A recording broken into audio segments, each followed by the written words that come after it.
తెలంగాణను ఎండబెట్టేందుకు రేవంత్ రెడ్డి సర్కార్ కుట్రలు చేస్తోంది. ముఖ్యమంత్రి పదవిలో ఉండి రాష్ట్ర నీటి హక్కులను పొరుగు రాష్ట్రానికి అప్పచెప్పేందుకు రేవంత్ రెడ్డి అన్ని ప్రయత్నాలు చేస్తున్నారు. మన నీళ్లు తీసుకెళ్లి ఆంధ్రుల చేతిలో పెట్టడానికి కుట్రలు చేస్తున్నారు.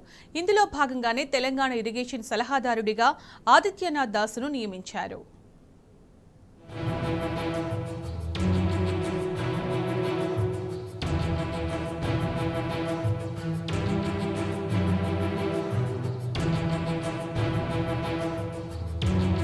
తెలంగాణను ఎండబెట్టేందుకు రేవంత్ రెడ్డి సర్కార్ కుట్రలు చేస్తోంది.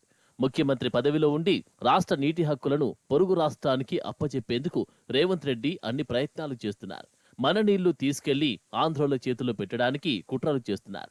ఇందులో భాగంగానే తెలంగాణ ఇరిగేషన్ సలహాదారుడిగా ఆదిత్యనాథ్ దాస్ను నియమించారు. తెలంగాణకు వ్యతిరేకంగా ఆదిత్యనాథ్ దాస్ అనేకసార్లు కృష్ణా బోర్డుకు ఫిర్యాదులు చేశారు. తెలంగాణ నిర్మిస్తున్న ప్రాజెక్టుల మీద రాతపూర్వకంగా ఫిర్యాదులు చేశారు. అలాంటి వ్యక్తిని రాష్ట్ర జలవనరుల సలహాదారుడిగా రేవంత్ రెడ్డి నియమించడం దుర్మార్గం. ఇది ఖచ్చితంగా తెలంగాణ నీటి హక్కులను కాలరాయడమే. అధికారంలోకి రాగానే రైతుల పంటలు ఎండబెట్టడం ప్రారంభించారు.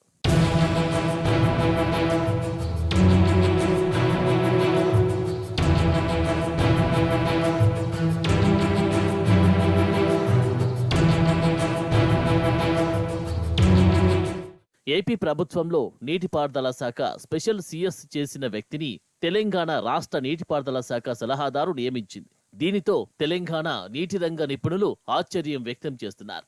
ఎందుకంటే గతంలో తెలంగాణ సాగునీటి ప్రాజెక్టులను అడుగడుగునా అడ్డుకున్న వ్యక్తిని ఎలా నియమిస్తారని మండిపడుతున్నారు. పాలమూరు ఎత్తిపోతల పథకం ఆలస్యం కావడానికి ప్రధాన కారణం అయిన ఆదిత్యనాథ్ దాస్ను మన రాష్ట్ర నీటిపారుదల శాఖ సలహాదారుగా ఎలా నియమిస్తారు అని ఆయా జిల్లాల నీటిపారుదల శాఖ అధికారులు మండిపడుతున్నారు. ఆంధ్రకు లాభం చేకూర్చిన వ్యక్తిని తెలంగాణ ప్రభుత్వం ఎలా నియమిస్తుందని, తెలంగాణ రాష్ట్ర ప్రయోజనాలను ఎలా కాపాడతారని ప్రశ్నిస్తున్నారు పాలమూరు ఎత్తిపోతల పథకంలో పనిచేసిన మాజీ ఇంజనీర్లు.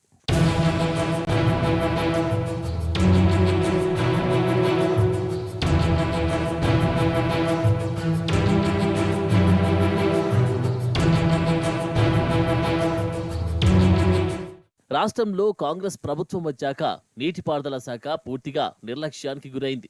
ప్రాజెక్టుల వినియోగం, ఆపరేషన్ అండ్ మెయింటెనెన్స్ పూర్తిగా గాలికి వదిలేశారు ప్రభుత్వ పెద్దలు.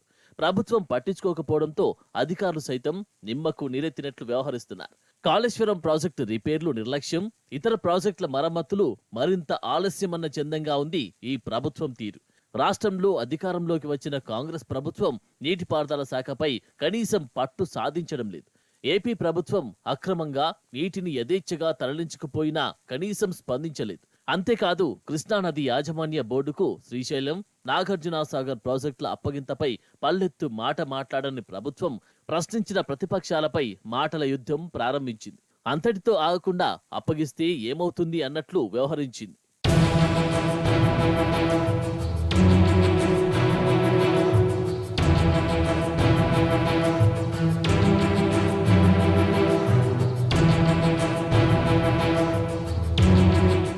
మొదటి నుంచి కూడా కాళేశ్వరం ప్రాజెక్టు రిపేర్ చేయాలని, దానికి కావలసిన పనులను వెంటనే ప్రారంభించాలని మొదటి నుంచి మొత్తుకున్నా పట్టించుకున్న పాపన పోలేదు. కాగా అసలు అది పనికిరాదు అని దబాయించారు ప్రభుత్వ పెద్దలు.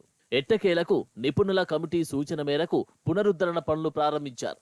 నాటి నుండి బీఆర్ఎస్ పార్టీ చెప్పినట్లే చేస్తున్నారు. అయితే ముందే చేస్తే బాగుండు అని అంటున్నారు నీటిపారుదల రంగ నిపుణులు.